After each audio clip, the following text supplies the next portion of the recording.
Bismillahirrahmanirrahim. Welcome second year student on lecture on iliocecal junction as well as the rest of the gastrointestinal tract, that is the large intestine, then the rectum and the anal canal. As you know that the iliocecal junction is the junction from which the ileum enter into the cecum through iliocecal valve, and cecum is a sac-like structure. Hemming in posterior inferior part is the appendix as well. Over here you see again the transition of the structures which are present in the ileum, not present in the cecum.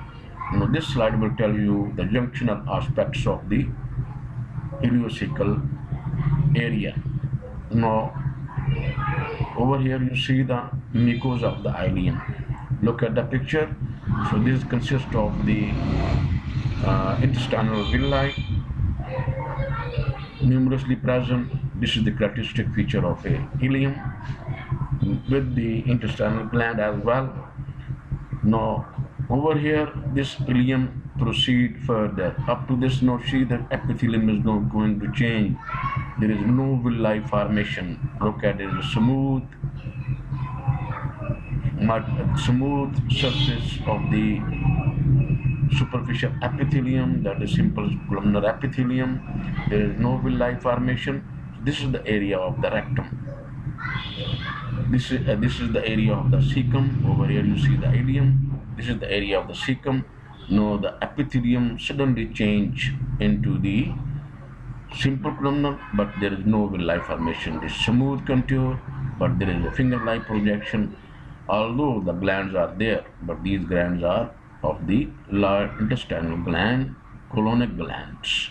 But they are also the crypts, but these crypts are different, having different cell lineage. The rest is the structure is the same, muscularis mucosae as well as the submucosa, then the muscle coat. But the muscle coat is different in the colon because of the longitudinal running tinea coli. These are the characteristic feature of a colon, not visible in the ileum. Now you will have to memorize the change in the only the epithelial pattern, that is the villi formation of simple columnar with many cell of the crypts of liber cone, but in the cecum, the first part of the colon, the epithelium will be simple columnar with no villi formation. The cells are mostly the goblet cell, absorptive cells are left, penile cells are absent. So this is the feature of iliocecal junction. Now what is the large intestine? The large intestine, also called as a large bowel. Large bowel is the last part of the gastrointestinal tract, and it is also part of in all the vertebrate. Water is absorbed here and the remaining waste material is stored as feces before being removed by defecation. So with the terminal part over here, most of the nutrients that is absorbed readily in the ileum. The rest, especially the water, is reabsorbed, and the waste material is hardened with the absorption of water, but with addition of mucus it again becomes softened. So it is stored, waste material is stored in the form of feces, and then it is removed by defecation. The wall of the last intestine is lined with simple columnar epithelium with invagination, same that is the crypts, but these are colonic crypts. The invagination are called as intestinal gland or colonic crypts. Fewer absorptive columnar cell with many goblet cells are present, no penile cell. Few absorptive cell with many goblet cell with no penile cell. This is the first slide of appendix. Appendix, you know, it is very important surgically because it usually get inflamed in younger age group. So the inflammation is called as appendicitis. The histological picture is in front of you. All the layer, that is the innermost luminal side, simple columnar epithelium with crypts of the glands, but the mucosa and the submucosa is almost jam-packed with the lymphatic tissue. Look at the picture. This is the lumen side of the appendix. This is the epithelium of appendix, simple columnar epithelium with all the cell structure, especially the goblet cell. Very few goblet cell, other cells are also present, but the characteristic feature is the presence of lymphatic follicles, lymphatic nodules in the mucosa as well as submucosa, jam packed. This is the characteristic feature of appendix, because usually the appendix is the site for trapping of the various injurious particle. It is also a very important organ for distribution of antigen antibody reaction to the whole body, and also the produce the immunity mediation as well. So the rest of the layer are the same, that is the muscle layer, and outermost is the serosa, that is peritoneal covering. So the feature of histological is important presence of the lymphatic tissue in the mucosa and submucosa. The peritoneal cover is the outermost layer. So this is the histological picture of a large intestine. You all know the large intestine composed of ascending colon, transverse descending colon, sigmoid, rectum. So all the structures will be same in all the ascending, transverse and descending and sigmoid, as well as rectum. In this picture you see the epithelium is simple columnar, show invagination in the lamina propria. The cell lineage is prominent, visible in the slide is the goblet cells more numerous. Goblet cells are more numerous. The function of goblet cells over here to pour the mucinous protein, which is meant for to lubricate the feces material, which is going to be hardened by the reabsorption of water. Venal cells are absent, few absorptive cells are there, but these glands are straight tubular, no villi formation. The surface is simple columnar, having mucus on its surface. Lamina propria is rich in lymphatic tissue as well as many other fiber, elastic collagen fiber. Muscularis mucosae is also a feature over there. The submucosa is also containing all the elements, blood vessel, nerve plexus. These are the blood vessel, nerve plexus, lymphatics, fibroblasts. Then the vein is prominently visible, having larger caliber with full of blood. So the layer are the same. The outermost is the serosa as well as the adventitia according to the section. So the well characteristic feature of muscularis externa is the tinea coli, which are round, which are bundle of smooth muscle fibers, but they are longitudinally running. They are longitudinally, not circularly arranged, but they are longitudinally running, ribbon-like.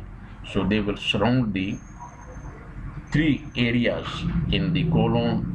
So they are characteristic feature of a colonic histology, that the outermost muscular layer is longitudinally arranged, which is known as tinea coli.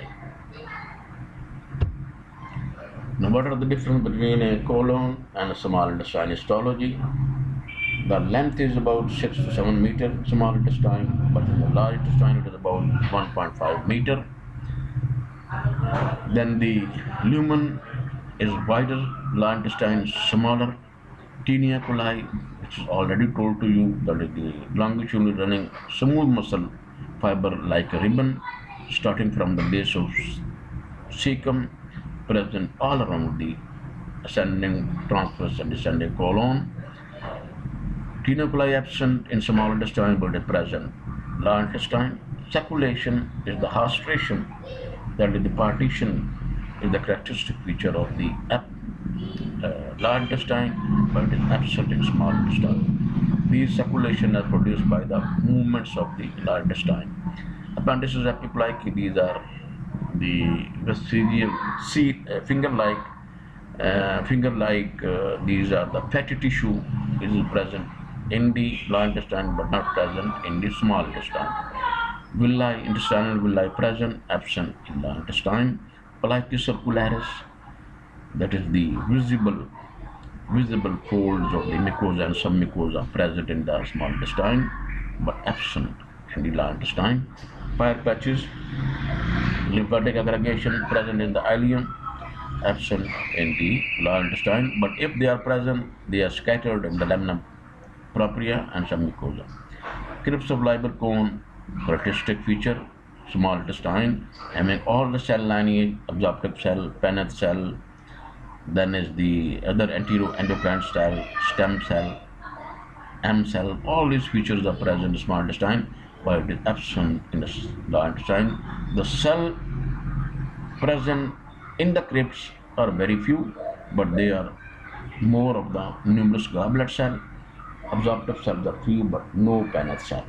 No, the goblet cells are meant for the excretion of mucus to soften the stool. Absorptive cell for absorption of water molecule.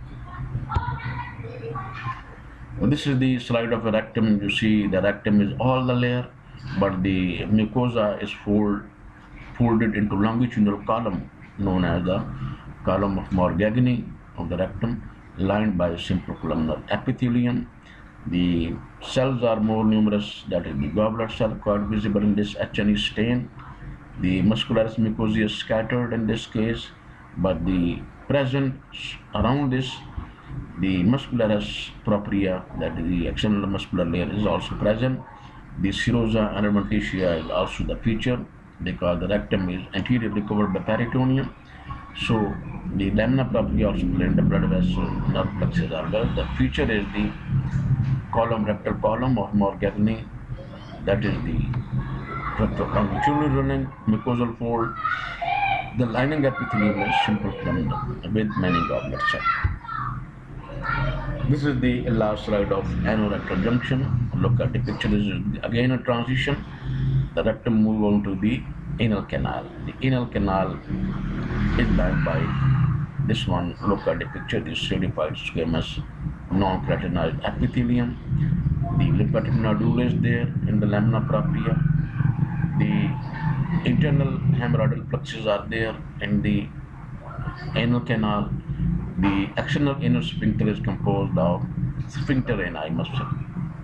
That is which is of skeletal in type. Always remember differences. The muscles are skeletal, which form the external inner sphincter. These are the levator ani muscle in the outermost.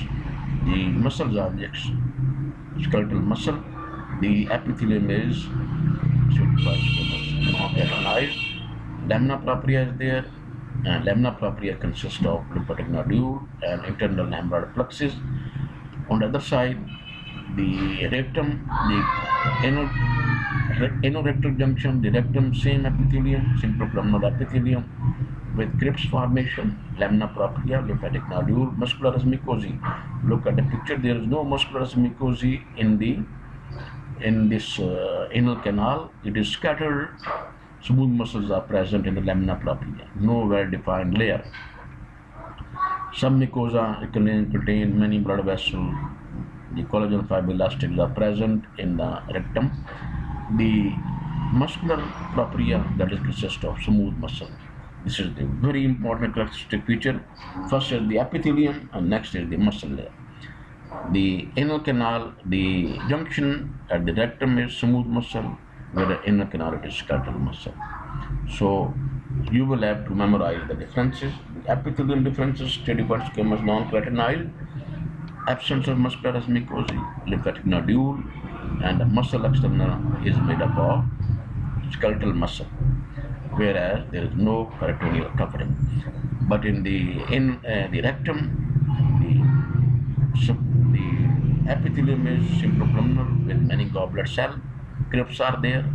Muscularis mucosa is prominent, and then the submucosa is there. The muscle layer is the smooth in type. Outermost is serosa or adventitia. So this is the characteristic feature between the anorectal junction. Thank you very much. This is the whole of the GIT, the last lecture of this histology of the GIT. Thank you very much.